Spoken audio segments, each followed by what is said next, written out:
నమస్కారం వీరేంద్ర గారు. ఈయన మూర్తి గారని ఇక్కడ ధర్మకర్త, నా వైఫ్ ఝాన్సీ. నాకెందుకు తెలీదు? ఝాన్సీ వీళ్ళ నాన్న హరిశ్చంద్ర ప్రసాద్, నేను చిన్నప్పటి స్నేహితులం. ఏమా నాన్నగారు బాగున్నారా? బాగున్నారండి. మీరెలా ఉన్నారు? బాగున్నానమ్మా, ఉంటాను. శాంతి, నీకు విషయం తెలుసా? ఏంటండి? నేను ఆఖరిసారిగా ఈ గుడికి వచ్చింది నూకాలతోటి. ఆ తర్వాత మళ్ళీ ఇన్నేళ్ళకి నీతో వస్తున్నా. అరే మా ఈరుబాబు ఉండు, పరిచయం చేస్తా. రా ఈరుబాబు. వీడొచ్చాడేంటి? అట్టెళ్తాం. దొంగ ఏట్రా పిలుస్తుంటే తప్పించుకున్నావేంటి? ఏంటో పొద్దున గుడికి వచ్చావు. చిన్నప్పటిలాగే చెప్పులు, కొబ్బరి చెప్పులు దోపెడతావనా? శాంతి, ఈ నా ఫ్రెండ్ ఈరుగాళ్లే. అసలే చిన్నప్పుడు ఇడికి వేసుకోవడానికి చిరిగి నిక్కర కూడా ఉండేది కాదు. ఇప్పుడు ఓవర్ గా సంపాదించేసి ఫ్లైఓవర్ కూడా వేస్తాడు. వస్తానండి. అడిగెళ్తా ఎదకంగా నువ్వును. ఈ అమ్మాయి ఈమె నా భార్య పద్మా, మన డ్రిల్ మాస్టర్ అప్పలరాజు గారు అమ్మాయి. అప్పట్లో ఈనుపుల్లా ఉండేది, ఇప్పుడు మంచి ఏపుగా తయారైంది. అయితే నేను వినదాని ప్రకారం నువ్వు లేపుకెళ్ళిపోయి పెళ్లి చేసుకున్నావు అనమాట. గోవిందు, ఇదో శాంతి, ఈ లేదు ఈ అమ్మాయిని 7వ తరగతి గొక్కిసేవాడు. మీరు చెప్పండి. చూసావా, చిన్నప్పుడు విషయాలు తెలుసుకోవాలి ఎంత ఉపయోగపడిపోతుందో. ఇదిగో ఓసారి వీడు నేను గోకిడి తెలిసి మీ నాన్న సైకిల్ ట్యూబ్ పట్టుకుని వీడు వెనకాల పరిగెట్టాడు. వీడు మాత్రం తక్కువ, వీడు చాలా స్పీడ్ గా పరిగెత్తాడు. ఇదిగో శాంతి, వీళ్ళిద్దరిది గొప్ప లవ్ స్టోరీ అనుకో. ఎందుకంటే టూరింగ్ ట్యాక్స్ లో నువ్వు గడ్డి మేడ దగ్గర, చేలలో, తోటలో, పొలాలు ఎక్కడ పడితే అక్కడ చూడలేదు చచ్చేవాళ్ళం. చెప్పనివ్వండి. సరేగా అమ్మాయి, వీడు నేను లేపుకెళ్ళిపోయని చెప్పేసి దిగులతో మీ నాన్నగారు పాపం చచ్చిపోయారంట కదా. ఓ నూతులో దూకి ప్రాణాలు తీసుకున్నారా? మా నాన్నగారు చచ్చిపోలేదండి. ఏ? మా నాన్నగారు అప్పలరాజు గారు కాదు, హరిశ్చంద్ర ప్రసాద్ గారు. అయ్యో, అంటే మీ అమ్మగారు అప్పలరాజు గారిని వదిలేసి హరిశ్చంద్ర ప్రసాద్ గారిని పెళ్లి చూస్తున్నారా?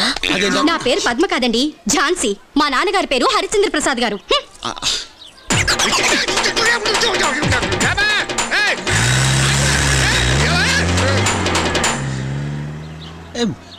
నేనేమన్నాను? లేకపోతే ఏంటండి ఇది? ఏంటండి? వెళ్ళిపోయింది సంతోషమా? నువ్వు ఏడవరా, నా బండి దింపేస్తావే. దింపావు కదా గోతులకి, ఇది చాలు. మీరు మీ బాయ్ ఫ్రెండ్స్ తో ఉంటే ఎవరైనా డిస్టర్బ్ చేస్తే ఎలా ఉంటుంది? శ్వేత ప్లీజ్, ఫ్యాన్స్ మాత్రమే మాకు. వీళ్ళ కోసం నేను ఏమైనా చేస్తాను. ఫ్యాన్స్ నా ప్రాణం.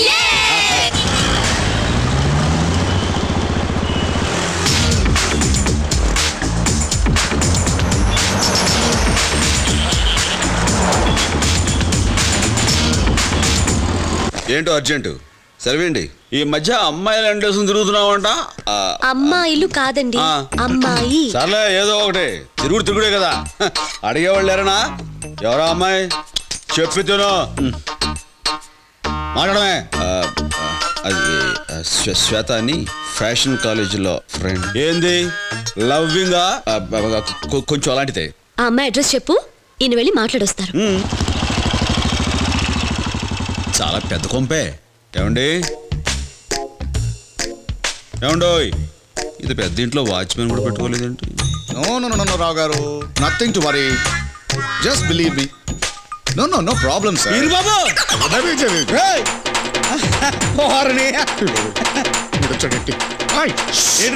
నువ్వేంటి ఇక్కడ? నా ఇంటికి వచ్చి నన్ను ఇక్కడ ఉన్నావు ఏంటని అడుగుతున్నావా? వారిని ఇది ఇది నీ కొంప అయితే నా పని సులువు అయిపోయినట్టే. నీతో చాలా విషయాలు మాట్లాడరా. బాబాయ్, నువ్వు కొంచెం మాట్లాడుతున్నా కొంపలు కూలిపోతాయి. చాలా మాట్లాడాలంటున్నావు. అదేంటో టెన్షన్ పెట్టకుండా అర్జెంట్ గా చెప్తా. అమ్మాయి ఎక్కడా? ఫ్లాష్ బ్యాక్ లో ఏమైనా బ్యాలెన్స్ పెట్టావా? మొన్న నువ్వు కొట్టిన దెబ్బకి 4 రోజులు ఏంట్రా ఇంకా తేరుకోలేదు. అవును, నన్ను నా భార్యను విడదీయాలని నువ్వు ఏమన్నా ముక్కున్నావా? చౌరుగా విడదీయడం ఏంటి? కలుపుకోవడానికి వస్తాను. ఏం కలుపుకుంటావు? నా ఆస్తిని కలుపుకుంటావా? చౌరుగా ఎదవ ఎకసగాలు నువ్వును. కోట్లు విలువ చేస్తాను నా కొడుకు. నీ ఆస్తి నాకు ఎందుకురా? ఇప్పుడు ఆడే విషయం నేను చెప్దాం అనుకుంటాను. సంగతి అన్నావు అనుకో, కరెంటు సాగితే కాయకల గిలగల కొట్టుకుంటావు. అది నాకేం కొత్త కాదులే. విషయం ఏంటో అర్జెంట్ గా చెప్పు. ఇప్పుడు మా అబ్బాయి తెలుసుగా, సిద్ధార్థ, అదే టీవీలో చేస్తుంటాడు. వాడు మీ అమ్మాయి లవ్ చేసుకున్నారు. చూడు ఎలా షాక్ అయ్యావో. నాకు నిన్నే తెలిసిందిరా. ఏమైనా ఎన్నాళ్ళు స్నేహితులను మనం ఇప్పుడు బంధువులు అవుతారా? ఆగు, ఒక్క నిమిషం ఇక్కడే ఆగు, ఇప్పుడే వస్తాను. త్వరగా వచ్చేసాయి.